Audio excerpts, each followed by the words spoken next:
Raquel Sherazade falou da trajetória dela e a relação com o PT. Vamos lá. Lá para o Breno Altman. É que as suas opiniões foram sendo identificadas como opiniões conservadoras. Breno, na época, como eu te falei, eu fui criada por uma família muito cristã, né? Minha avó, por exemplo, que me criou, era muito católica. Eu cresci num colégio católico, frequentando missa e tudo, tendo aula de religião. A minha mãe e meu pai eram protestantes. Minha mãe nos levava à igreja protestante todo domingo. Eu participava lá nas igrejas protestantes, você tem a escola dominical, que é uma escola bíblica, desde criancinha. Então, assim, mesmo quando eu não queria ir, porque criança não quer ir, né? Criança queria ir para a praia, ir para o clube, para a piscina, brincar com os amigos. Sábado de manhã, domingo de manhã, a gente estava na igreja. Então, eu tinha que ir, né? Então, eu fui criada nesse ambiente muito religioso e muito conservador. A minha família sempre foi uma família muito conservadora. Então, politicamente conservadora também? Politicamente moderada. A minha avó, por exemplo, meu pai sempre foi um cara de esquerda. Meu pai era um cara que participava desde jovem de passeatas estudantis, apanhou da polícia na rua, e sempre foi um cara de esquerda, pensamento progressista. A minha mãe, a política. E minha avó tinha um pensamento de centro, muito ligado à política. O paraibano adora a política. E minha avó, é tão engraçado, ela era moderada, de centro, e ela sempre nos levava, desde pequenininhos, a comícios. A gente ia com ela para os comícios, ouvir os políticos discursarem.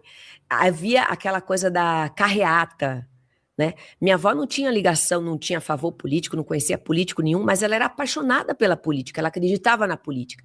Então, assim, ela enchia o tanque dela de gasolina e ia participar de carreata e a gente dentro, e ela com bandeira, sabe? Conseguia camiseta do partido ou do político que ela gostava, e a gente, como criança, usava camiseta e sabia os jingles das campanhas, sabe? E então, assim, eu fui criada nesse ambiente, entre uma avó moderada, um pai de esquerda, progressista, e uma mãe apolítica, mas dentro também de um espectro religioso conservador. Uhum. Então, era muito um misto de muitas coisas, né? Mas eu acho que, assim, pela minha história de vida, eu sempre tendi muito mais ao progressismo. Tanto que meus primeiros votos, eu sempre votei nos candidatos do PT, sempre. Meu primeiro voto foi Lula. Eu só não votei no PT na época da Dilma. Eu acho assim, o PT é como o cristianismo. Dizem assim que o líder, né, ele é maravilhoso, porém os seguidores, então alguns seguidores do petismo, eles não lidam bem com crítica. Então, quando eu fazia críticas, né, e eu fazia críticas à oposição, e eu fazia críticas à situação, e eles não gostavam e me atacavam muito. E aquilo criou, assim, eu fui ameaçada de morte. Eu tive que sair, teve momentos, teve um momento em que eu tive que ser eu tive que ser acompanhada pela Polícia Federal, Polícia Rodoviária Federal e a Polícia Militar para ir trabalhar. Eles acompanhavam meu carro na ida e na volta, por causa das ameaças de morte. Não do partido, mas de pessoas doentes, né? Assim, de pessoas que não conseguiam entender nem lidar com o contraditório. Então, isso me causou, assim, um ressentimento muito grande. E foi na época que eu estava criticando o governo Dilma por erros que foram cometidos durante o governo Dilma. Não eram erros de corrupção. A Dilma nunca acusei a Dilma de ser uma mulher corrupta, ela nunca foi. Mas ela cometeu alguns equívocos e eu pontuava esses equívocos. As pessoas não gostavam e me atacavam muito. Isso me fez criar ali um ressentimento. Você foi favorável ao impeachment da Dilma? Eu fui na época. Eu acho assim que era um momento político, né? Era um momento político em que eu me vi enredada por por todo aquele ódio que foi implantado, né? O ódio contra o PT. Na verdade, foi algo muito fabricado, né? Então, acho que a gente queria uma mudança, eu não tinha um ódio, mas eu queria, assim, eu sempre fui favorável eu acho que a democracia saudável é aquela que você tem uma troca de poder, uma troca de personagens, né? Uma oxigenação de pensamentos, de ideias, né, e de projetos políticos para o país. E o PT já vinha há um certo tempo. Eu queria uma mudança, né? Eu não estava satisfeita com o governo Dilma, mas hoje, né, com todas as revelações, por exemplo, que o The Intercept Brasil trouxe, e eu, sempre que eu posso, eu trago os meus aplausos ao jornalismo que o Intercept faz, e doa quem doer, né? Que vai a fundo, e que trouxe, na verdade, aquele, como é que eu posso falar? Toda aquela tramóia, né? De um juiz que era antipetista. Você apoiava a Lava Jato no início? Que foi a Vaza Jato, né? Que a Intercept. Mas você apoiou a Lava Jato no início? Antes, sim. No início, sim. A gente acreditava realmente. Porque, Breno, eu vim do judiciário. Eu tenho com o judiciário uma relação. Eu sei que a justiça ela é falha, muito falha, mas como eu praticamente nasci profissionalmente no judiciário, eu tinha uma confiança muito grande no judiciário. Então, era um juiz de direito, era um promotor de justiça e o Ministério Público, representando o Ministério Público, uma outra instituição, né, séria brasileira. E assim, a gente não sabia da ligação desses dois, a gente não sabia do ódio político que eles tinham, a gente não sabia das pretensões políticas que essas duas personagens tinham, né? Então, eles nos enredaram, né, numa teia de mentiras e de ódio, e juntou aquele ódio contra o PT, e a gente realmente acreditou que havia indícios e havia crime. E com o Intercept, trazendo ali a realidade, os diálogos nada profissionais, os diálogos vergonhosos, né, daquela dupla, que é o Deltan Dallagnol e o Sérgio Moro, aquilo ali foi um choque. Então, a partir dali, eu comecei a ver o que de fato estava acontecendo. E que o Lula, na verdade, foi uma vítima desse ódio e desse projeto nefasto de poder político que era da extrema-direita, né? E que esses dois, que deveriam representar, a justiça, que é cega, que deveria ser cega, né? E o outro, o Ministério Público, né? Que também tem que ser um órgão independente. Quando você vê a junção dessas duas personas, né, para prejudicar um candidato, para prejudicar a democracia e a vontade do povo e tirar o candidato predileto das urnas, para que o candidato deles vencesse as eleições, a gente viu que fomos feitos de bobos, né? Eu, por acreditar na justiça, por acreditar nas instituições democráticas brasileiras, eu fui levada a erro, sim. Você acha que a identificação das tuas opiniões com o conservadorismo tem a ver com o teu apoio ao impeachment de Dilma e com o teu apoio à Lava Jato? Pode ser sim. Agora, teve também, Breno, algo que pouca gente sabe. Quando o Jair Bolsonaro, ele...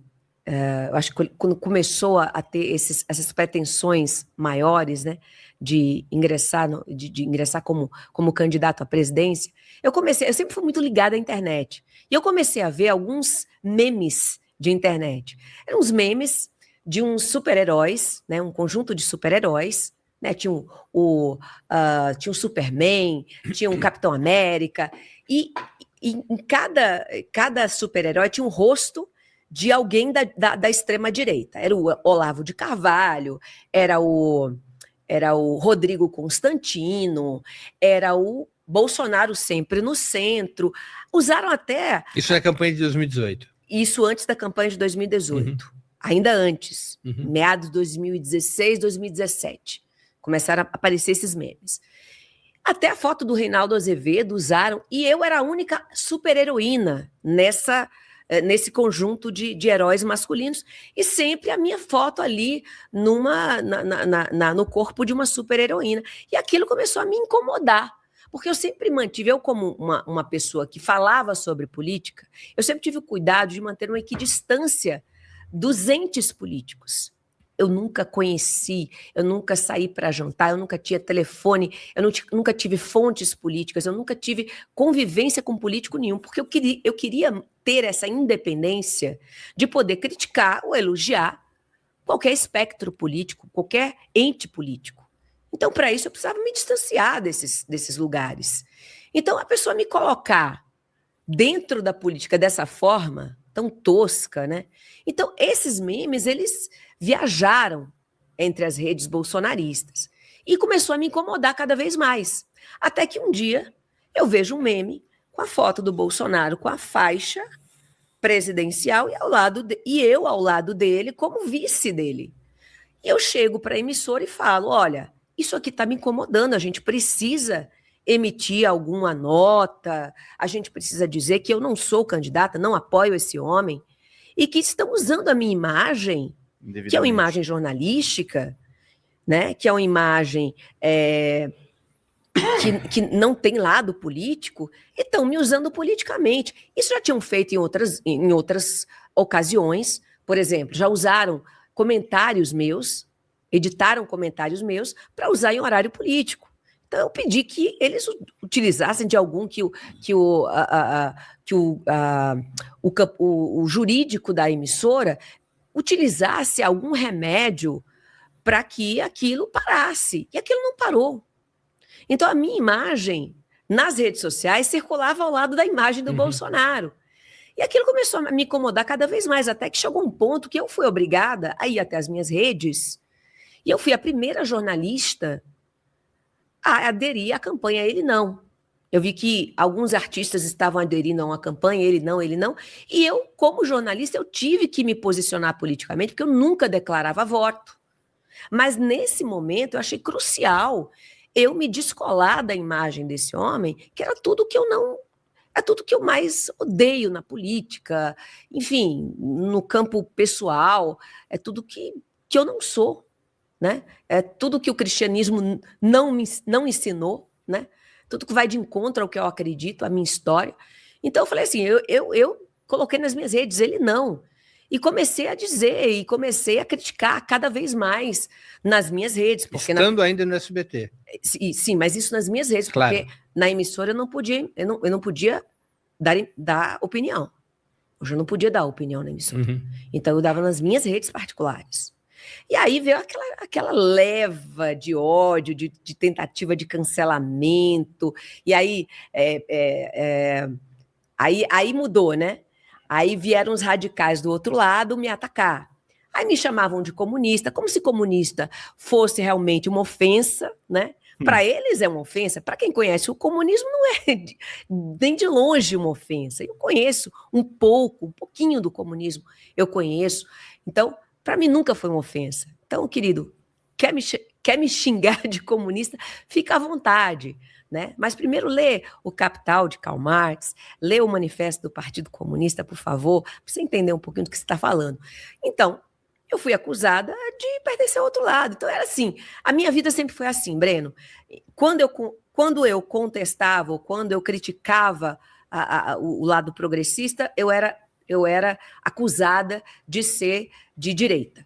Quando eu acusava a direita, quando eu apontava os erros da direita, eu era acusada de ser comunista, petista, né?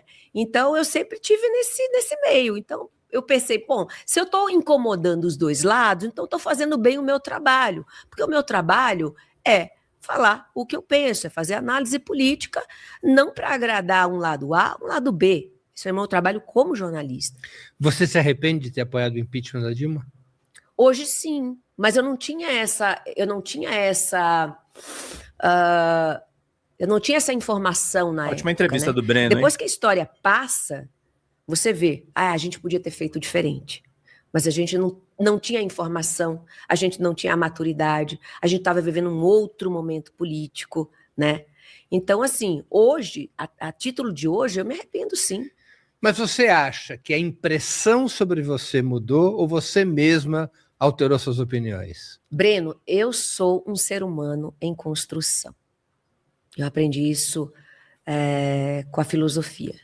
Eu não estou pronta, eu nunca tive pronta, eu sempre mudei e sempre vou mudar. Diante de um bom argumento, diante de novas informações, a gente muda, a gente tem que mudar, é obrigatório mudar, né? Não muda quem para no tempo, é o ignorante, ele não muda. Né? O sábio sabe que ele não sabe de nada, né? E que ele precisa sempre aprender um pouco mais. Ele sabe que o conhecimento é tão vasto, é tão infinito, que ele é nada diante do conhecimento. Então, como é que você vai se agarrar às suas poucas certezas? Que certezas são essas? Eu não tenho certezas. Eu tenho certezas transitórias. E essas certezas podem ter certeza de que elas não me seguram, elas não são uma âncora para mim. Eu quero sempre aprender, eu quero sempre evoluir. Então eu quero estar sempre em transformação. Essa sou eu. Isso aí, gente. Raquel Sherazade, olha só, pra gente ver como é que são as coisas todas. Fala, galera da Folha TV, não se esquece de se inscrever aqui no nosso canal para assistir programas como Folha Notícias Manhã, Folha Notícias Noite, o nosso Folha Entrevista e o nosso Barzinho das Meninas. Muitas coisas bacanas a gente acompanha por aqui e a gente precisa muito, muito do apoio de vocês para nosso trabalho jornalístico, investigativo, de curadoria de conteúdo, com vocês ajudando no nosso Pix, folhademocrata@gmail.com, ou mandando superchats, valeu demais, e os recursos financeiros, tornando-se membro do nosso canal, no nosso curso de jornalismo básico, para você ficar muito bem informado a respeito de tudo. Queridos e queridas, muito obrigado pela presença de todos vocês. Vida longa e próspera. Cuidem-se, cuidem dos seus, e não esquece de se inscrever aqui na Folha TV. Até mais!